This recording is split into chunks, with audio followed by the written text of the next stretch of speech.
The Logitech Brio 4K webcam was released in 2017. I bought it in 2021 for $149, but is it still worth it in 2025? Even though this webcam came out years ago, it's still one of Amazon's top rated webcams. So let's review it. When you buy the Brio, it comes with a webcam, a USB-A to USB-C cable, privacy shade, carrying pouch, and some documentation. One of my favorite things about this webcam, it's truly plug and play. I use this adapter for my MacBook Pro, and once I connect it, I can open any app, like QuickTime, and just select the Logitech Brio, and can use it with Windows Hello for Face Unlock. So I love that the Brio shoots in Ultra 4K at 30 frames per second. It also supports HDR for better lighting balance. Here's a direct comparison of my MacBook Pro's built-in webcam versus the Logitech Brio. Same lighting conditions. This is the Logitech Brio in direct sunlight, and then this is the MacBook Pro camera in direct sunlight. I have not moved closer, it's just more cropped in. This is the MacBook Pro microphone, and this is the Logitech Brio microphone. Do you hear a difference? Let me know in the comments below. So something that's really cool that comes with like the Logitech Brio webcam is it works with Logitune. So Logitune, it knows what device is plugged in, so my Brio is connected, and you can basically have more control over the different settings. So I can change the field of view if you want to be like more zoomed in. Also, you can manually change the zoom, and then you can also like pan and tilt, which is just so cool to me. Like this zoom, y'all, it be zooming. So I just think that's really cool. And then it also has this grid to make sure you're centered. It has other image adjustments you can do as well. So like HDR, you can turn that off or on. Anti-flicker, autofocus. You can actually like change the focus to whatever you want, but I just do the default. The auto exposure is T, y'all. Like if I turn this off, oh wait, wrong one. It's like, so like if I turn that off, y'all look at that. Like that's crazy. And then if you turn it on, that's nice. That's nice.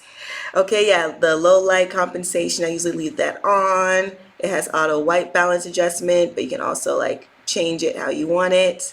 But I just leave that on. And then yeah, the brightness, the contrast, the saturation, like you really have control over like a lot of this stuff. But I'm going to reset that to default.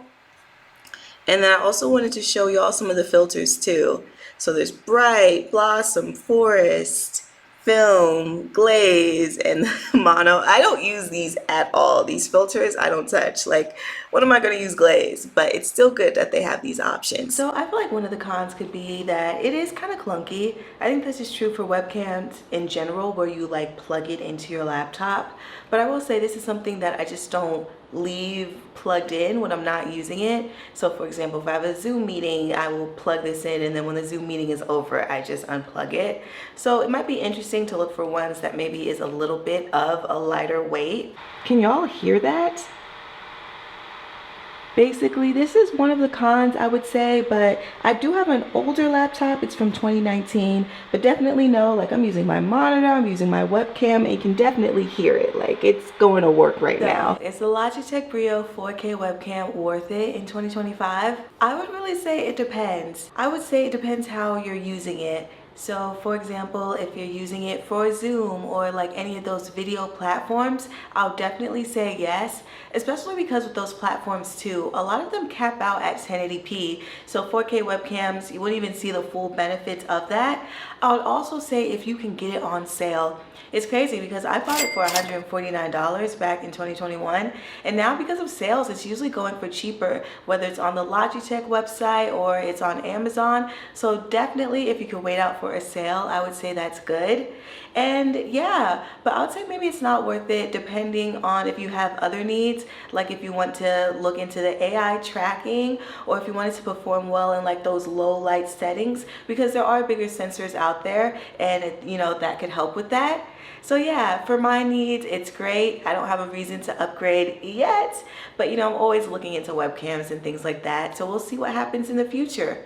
Let me know in the comments below what webcam you're using. If you found this helpful, definitely give it a like and subscribe if you're into honest tech reviews. I'll see you in the next one.